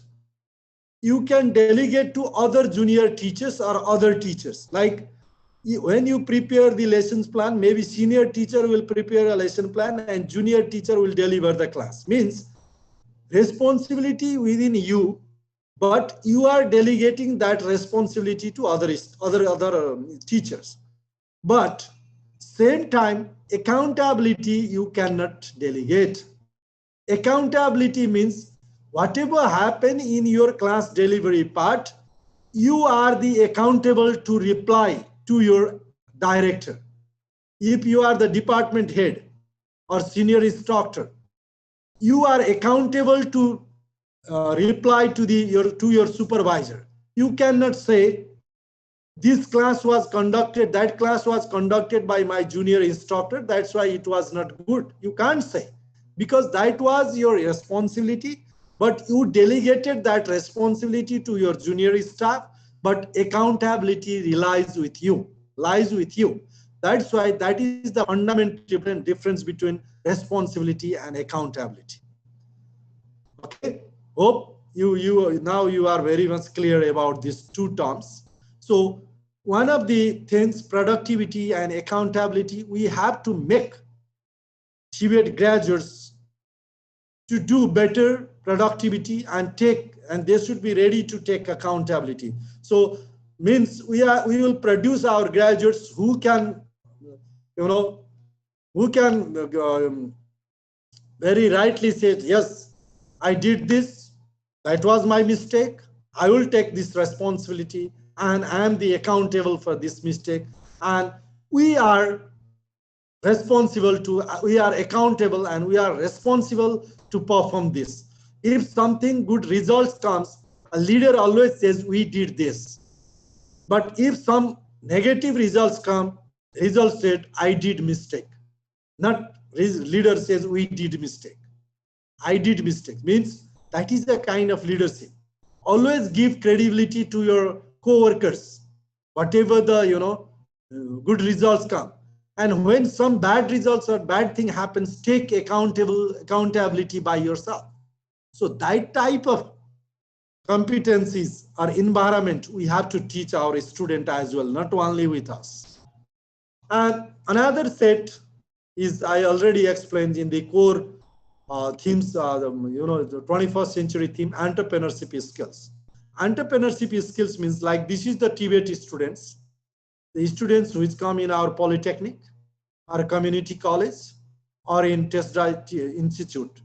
Like for our students, we provide knowledge, we provide attitude, like hard-on skills, or we can provide hands-on skills, like the skills we provide, skills KSA, knowledge, skills, attitude for our students. Plus, if we teach them how to bring innovations, how to bring creativity and creations, and how to take risk. To be an entrepreneur, he or she should not be afraid with risk. Who can challenge, who can get higher the risk, higher the profit. That is the business term. So how to get risk and how to manage risks is important. So we have to teach our students risk-taking capacity, risk management capacity, risk mitigation capacity, and with resources. Innovation, creation, risk with resources, with KSA plus innovation, creation, risk, resource is equal to equal enterprise. Then they can establish an enterprise or vendor, business setup. Like one hospitality students, graduates, can establish a restaurant or bakery shop or coffee shop or a hotel. And after 10 years, that hotel can be a 5-star hotel. Okay, so the whole process, imparting KSA to establishment of enterprise, there are a lot of competencies and process has to follow. The whole process is called entrepreneurship. Okay, so enterprise is a activity noun, but entrepreneurship is a adjective or characteristics, a process. That's why we have to teach our students not only KSA, from KSA to establish enterprise. So what are the business laws in our countries? What are the enterprise development policies and laws in Malaysia and Philippines? And what are the legal requirements we have to fulfill? What are the provisions to get bank loan for small and micro enterprises? All sort of things we have to teach them, and how to develop business plan. Then only our students can establish enterprise, our graduates can establish. So post-training, post-programs, post-TVET programs, services linked with business development services like audit firm, the registration firm, accounting firm, law firm, all sort of things we have to facilitate.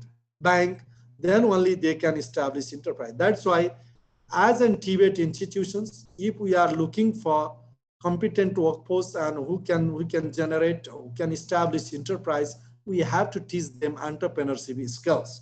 That is also key sets of skills of the 21st century skills.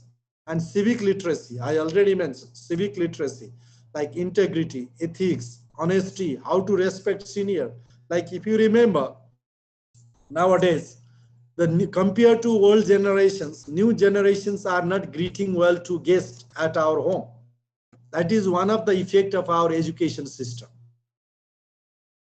If a guest comes at our home, like in our senior generations, people did greet well, they talk with the guest. But if you see our children, same time, they stay in another direction, maybe in sofa, either they will focus on television or in Facebook or in mobile.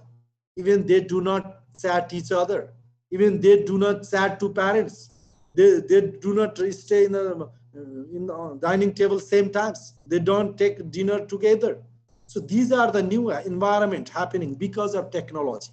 Technology is good, as well as if we do not use technology in an appropriate way, maybe because of technology, it is detaching our social environment. That's why as in TVET institutions, we have to teach our students how to be a good citizens, how to be a good family members at home, how to be a good members of the organization, employee, how to be a good employee, how to work in a collaborative approach with the group work. So that this is very important. So that's why our religious practices, our societal practices, community services, and group work, these are the ways, like extracurricular activities, not only co-curricular activities like sports, events, like I know in Malaysia, like every one day in a year, there is a like a entrepreneurship day in every polytechnic, and there is a competitions. I forgot the exact date, maybe somewhere in March, April. I don't know. Could you tell me which day is that, Malaysian friend?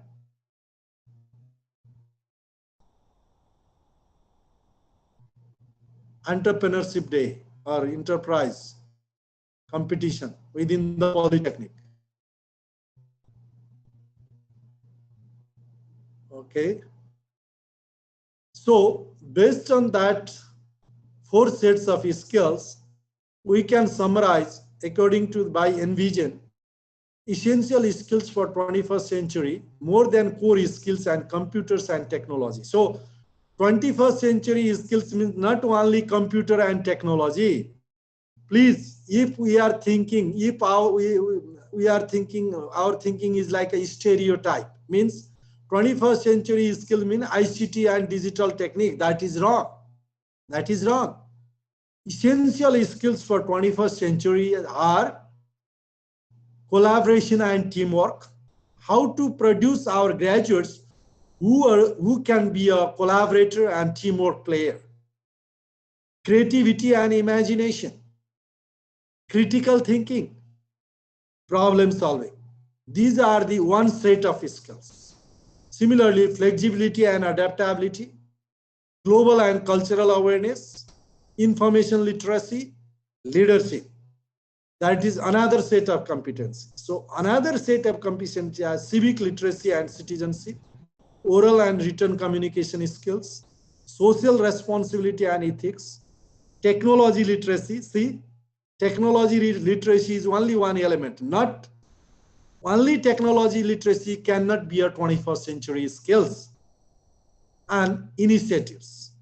These are the another set of skills. Okay, so these then summarized versions of 21st century skills. These are the essential skills for 21st century. So we cannot forget these competence, these skills or competencies. So we have to play a very important role. How can we inbuild or integrate these competencies in our curricula, in our learning environment, in our vocational pedagogy, and in our overall TVET system? That is very important. So if you see the top 10 skills by 2025, in 2020, according to the World Economic Forum 2015 and 2020 Future of Job reports, I copied from Future of Job reports. Based on that report, like in 2020, complex problem solving was rank 1 and cognitive flexibility was rank 10. Okay, and critical thinking was rank 2, creativity was rank 3, people management was 4, coordinating with others was 5, emotional intelligence was 6, judgment and decision making was 7, service orientation was 8, and negotiation was 9. Within the top skills, top 10 skills, there are many others, but top 10 skills were complex problem solving to cognitive flexibility for 2020. But if you say by 2025, the pattern of skills rank has been changed. Number 1 rank is analytical thinking and innovation. See, number 10 rank is reasoning, problem solving, and ideation. You see, so based on this, rank 1 to rank 10, for 25 to 2025, we have to teach our students. So if our graduates have these competencies, these skills, they can survive in the global market. Otherwise, they cannot get gainful employment. They might get employment, but they will not receive competitive and very good gainful employment. So analytical thinking and innovation, active learning and learning strategy, complex problem solving, critical thinking and analysis, creativity, originality and initiatives, leadership and social influence, technology use, monitoring and control, technology design and program. See, technologies are in rank 7 and 8. That's why I told only technology and ICT is not 21st century skills. So resilience, stress tolerance, and flexibility. You know, new generations they are not considered as good as in stress management compared to our generation. So we have to teach them like resilience, stress tolerance, and how to be a flexibility. We already discussed a lot. Okay. So if you compare 2020's top 10 skills and by 2025 top 10 skills, there is an amazing difference. Similarly, according to that report, World Economic Forum report, Global Gender Gap Report 2020, what is the share of women in the jobs of tomorrow? You see, the women's share, female share will be cloud computing 12%. If we are targeting goals, TVET, like a TVET program for female or women, you know, cloud computing 12% women employment, data and artificial intelligence 26%, marketing 40%, sales 37%, content productions like, you know, desk work, some like a theory-based content production 57%, more than you know, male. 43% male, 57% female will be there. And people and culture, see, female are very good source of inspirations to impart people and cultural skills. Like mother is the best teacher in our life. That's why, you know, there is a saying, if you invest to girls' educations, the productivity is 7 times better than invest in boys' education. Because if a mother's educated means children's automatically educated. If only father educated means there is a less chance of children education. That's why mother is the inspiration. People and culture, 65% female, only 35% male. And product development, 35% female and 65% male. See, based on this occupational area also, jobs also, we can think about female women-related TVET programs. That is very important. This is a kind of research findings, indications given by Global Gender Gap Report 2020 through by World Economic Forum. Similarly, rate of automation. So if you see the human and machines involvement in the workplace, in 2020, the human involvement is 67% and machine involvement was 33%. But by 2025, human involvement will reduce by 15%, means 53%, and machine involvement will increase by 14%, means 47%. See? So almost 50-50. The work by the automations, like work by human, labor-based work and machine-based work will be almost 50-50 by 2025. That's why we have to incorporate digital technology, technology-based skills. If we impart more like a hard skills, human-based skills, maybe our graduate will not get job. So technology is important. But how to manage our technology, how to do a group work, like, you know, in pandemic situations through online, how to use like soft skill, how to deal with people through online. These are also the set of competencies we have to consider. So I think you are bored with long lecture. So please watch this video. The video is the 5 trends shaping the future of work. There is something going on in the world of work today. Some kind of a evolution that's forcing organizations to think differently about what it means to be an employee or a manager, and even what it means to actually work. There are 5 trends that are causing this evolution to happen. 5 trends that are forcing organizations to challenge everything they know about work. These 5 trends are globalization, mobility, millennials and changing demographics, new behaviors, and technology. Globalization is causing the world to become like one giant city. The language that you speak, the culture that you subscribe to, the currency that you transact in, and where you are physically located are all starting to matter much less. This means that organizations can tap into talent anywhere in the world. Mobility is allowing us to stay connected to people and information anytime, anywhere, and on any device. This means that work is no longer a place you go to, it's something that you carry with you in your pocket wherever you are. Millennials are expected to comprise 50% of the workforce by 2020 and 75% of the workforce by 2025. Millennials are digital natives that expect and want to work in ways that reflect the year we live in. Most people live in 2015, but work at companies that operate like they are in 1975.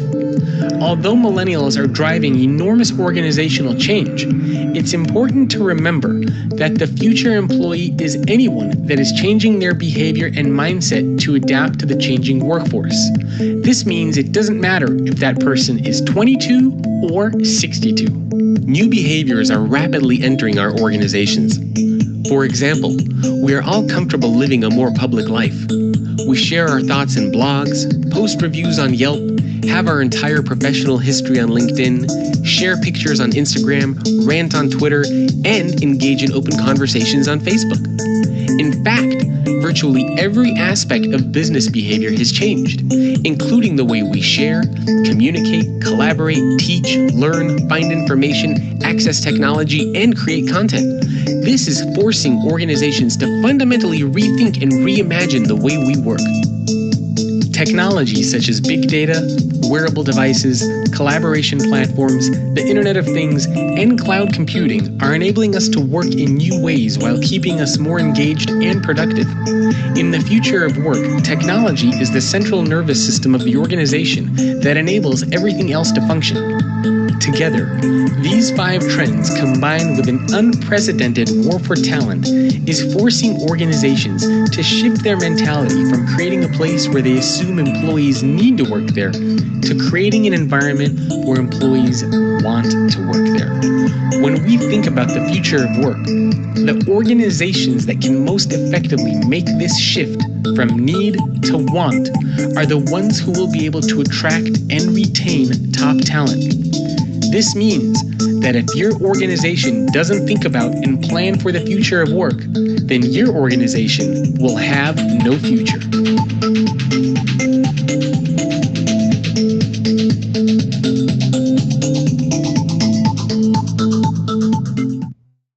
Okay. So as an TVET institutions, based on this video, then we have to think about the technologies, innovations, and our learning environment. And if we don't plan for future, because TVET means like today, if we enroll the students for diploma programs, means they will be graduated after 3 years. Okay, means if we think today's competencies or today's requirement of industry, maybe our graduate will be absolute because they will be able to work after 3 years. That's why we have to think about future competencies, because we are producing workforce for future, not for today. So future competencies, and to address that, we have to plan well for future. So what will be the technology trend? What will be the 21st century skills? What are the additional skills or competencies we need? We have to impart. So always we have to plan for futures. If we are not planning for futures, maybe we are planning for failure, and we cannot exist in the future global market of the TVET if we are very poor to do future planning. That is the key message of this video. So therefore, only technical skills is not enough for future jobs. So we need foundation skills, like I already mentioned, STEM, science, technology, engineering, arts, and math. So in Malaysian case, there is one additional E, that is entrepreneurship. Okay, EESTEEAM, already introduced by Polytechnic Department in Malaysia. And plus foundation skills plus transversal skills, that is critical thinking, creative thinking, problem solving, innovative skills. So name I given is transversal skills plus technical skills. So what is technical skills? Core subject skills, like core subject technology, like mechanical means mechanical related. Agriculture means agrotechnician, agrotechnologies, okay? Plus core subject skills plus digital skills, ICT and Internet of Things are also technology, technical skills. So we cannot think digital skills and ICT are separate skills, that is technical skills. If our students of any occupations or any trade, if they are illiterate in ICT and digital technology, means they are not a technical person. They are illiterate, still illiterate in their field. So don't think about 10 years and 5 years back. We have to think for tomorrow. That's why core technical skills mean core subject skills, digital skills, ICT and Internet of Things skills. So equal future jobs. So if we are producing workforce for global competitive market for future jobs, we have to impart, we have to build our students with foundation skills, transversal skills, and technical skills. Then only they can get gainful employment in the labor market. So for that, TVET curriculum for 21st century skills, like foundations or core skills, STEM education, technical or subject related skills, KSA on a specific subject, ICT and digital technology, innovations and entrepreneurship skills, communication, creativity, and innovations and entrepreneurship. Okay, so in our curriculum, always we have to integrate 3 core cells, core broader areas. Foundations are core skills, technical or subject related skills, innovations and entrepreneurship skills. Then only we can produce globally competitive workforce for the labor market. So TVET curriculum for 21st century skills, look, we have to think when we talk about the 21st century skills curriculum, always think in 3 levels: development level, delivery level, and evaluation level.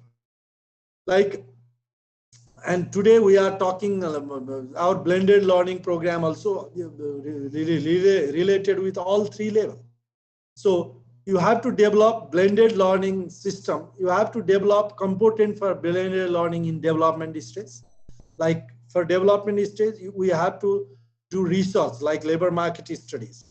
And what are the needs of industries? And what are the pattern of industrial technology? And what is happening in the industry side? We should know that. And we have to involve industries in our curriculum development process. Otherwise, there will be a big gap. And similarly, we need subject experts, not only industry or real worker. If we are developing our curricula using DACM process, we need subject experts as well. And contextual reality. So contextual reality is very important. We cannot copy paste Malaysian curriculum to Filipino curriculum, Filipino curriculum to Malaysian curriculum, Philippines curriculum to Malaysian curriculum, okay? Or we cannot copy paste from Australia. We cannot copy paste from USA. We cannot copy paste from Sri Lanka, Singapore curriculum to Malaysia, because Singapore is a red dot, a small garden compared to Malaysia. Malaysia is a great country, north to south. So maybe like 3 or 4 IT Institute of Singapore, they can bring a lot of technological and digital and lot of innovations because of small things. Same thing we cannot copy paste in the context of Malaysia. Malaysian culture and Malaysian context, Malaysian economy is different. So we cannot copy paste whole thing. So contextual reality is important. So during the development, we have to think these elements. And when delivery, always we need competent teacher. That's why when we are talking for this program, blended learning, so we have to train our teacher for blended learning environment. How to manage blended learning classes. So we have to prepare our teachers. We have to produce competent teacher and appropriate learning environment. So we have to create appropriate learning environment, like in COVID context. I know in Malaysia, Malaysian Polytechnic Institute, most of you like for first semester, you provided them like a, on course online training, and the second, third semester, third, fourth semester, maybe in the practical session in institutions, and maybe fifth, sixth semester in the industry, like that. You made a semester-wise clustering to manage classes during COVID-19. And same in Philippines, mostly online program they conducted. But when the COVID situation will over, even though we have to conduct blended learning environment, we have to conduct blended learning classes, it will be a more efficient, effective, and cost effective. And it will impart a lot of digital and ICT technology, not only to students, even teachers. We will able to go. That's why we need competent teachers to manage blended learning and appropriate learning environment. We have to develop our learning environment accordingly. In the like face-to-face setup, traditional classroom environment, we cannot conduct blended learning things. We need use investment and knowledge, skills, attitude. We have to deliver all 3 sets of competencies: knowledge, skills, attitude. Not only skills, not only knowledge, not only attitude. These 3 comes together. So same times, not only deliver, always we have to evaluate in a competency based, because TVET, we are conducting many diplomas are modular basis also. So competency based program. So in one qualifications means there are 10, 20 competencies. If somebody complete only competencies, the institution will provide competency based certificate. And if they complete all the competencies, then they will provide qualification-based certificate, means like diploma, bachelor, like that, okay? So in evaluation also, when we conduct final exam, evaluation, assessment, we have to do assessment and evaluations for knowledge, skills, and attitude also. Not only for knowledge, not only for skills. That's why when we talk about TVET curriculum for 21st century skills, please think 3 levels: development stage, delivery stage, and evaluation stage, okay? So this is my concluding slides. In conclusion, therefore, skills we impart to the graduates in 21st century that must prepare for marketability, employability, and readiness for citizenship, having technical, digital, and entrepreneurial and social skills. So this is the concluding remarks of today's presentations. So with the quote from Lord Buddha, beauty catches the attention, but character catches the heart. You know, like you can see, if somebody comes with a very good face, beautiful, maybe you know, like a personality, the development things, maybe this because of beautician services, they can make a very beautiful face. But we have to always we have to develop character. Character is very important. Beauty can be gone easily. If we put one glass of water in our face, maybe that decorated part might gone, but character never go like that. So we have to develop character of our students, not only, you know, outer beauty. We have to develop inner competencies. That is called soft skills. That is the hard part. So beauty catches the attention, but character catches the heart. So we have to catch the heart of the employer, heart of the TVET global market from our graduates' personality, our graduates' performance.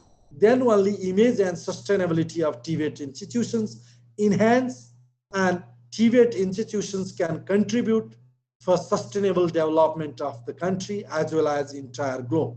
Thank you very much. With this, my presentation is over. If you have any questions, now question and answer session. Floor is open.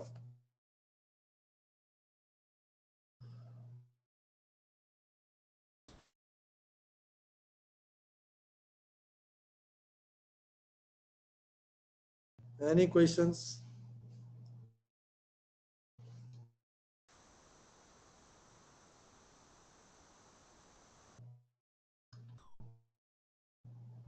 Any questions, please?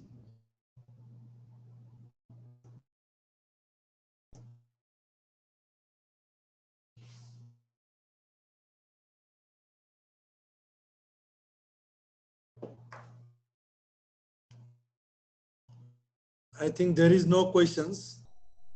I think it might be 2 reasons.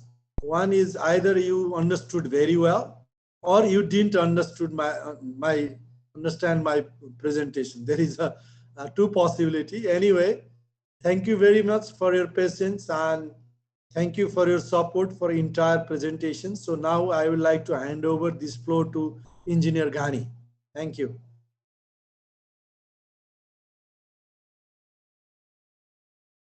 Aniji. Yes, sir. Thank you very much. Yes, sir. Thank you very much, sir. Very good, excellent lecture, excellent presentation. I think they understood very well. That's why they didn't ask question. Still, we are giving opportunity to all participants. If you have any concern, any question, you may ask right now, or maybe you can write an email to Dr. Ram directly or to me. Oh, Engineer Gani might be having internet problems. I think, yes, sir, you're back. Okay, sir. Sir? You were garbled a while ago. Okay, provide maybe. you, we can respond to you your. I think that's all about for today's. So.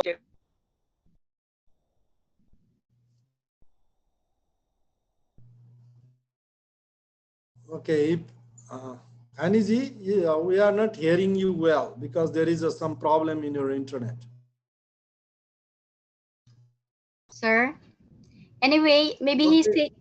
maybe he's saying If that you have any questions related to 21st century skills and things, just you can send questions to chat box also, and our friend email. will collect those questions and we will try our best to respond you in appropriate time.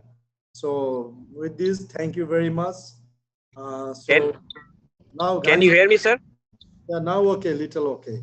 Okay, sir. Thank you very much. I was saying thank you very much for your presentation. It was very good, very well explained. I understand that they all understand the topics. That was, my understanding.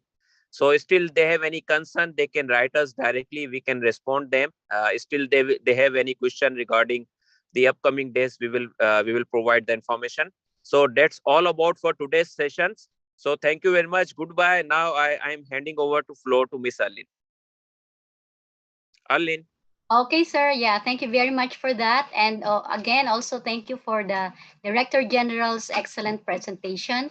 And we'd just like to extend our appreciation to all the participants who attended today. I think we have 100% attendance today. Thank you so much.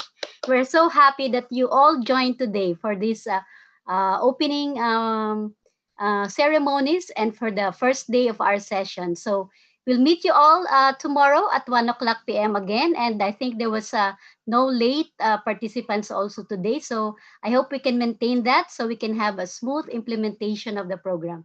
Thank you once again, and we'll see you tomorrow. Good afternoon. Terima kasih. Thank you, Arlene. Thank you, participants. Thank you very much. Thank you. Thank you, everyone. Thank you.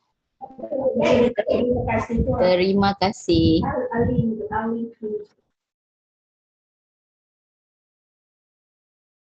At magandang hapon po sa lahat. Terima kasih.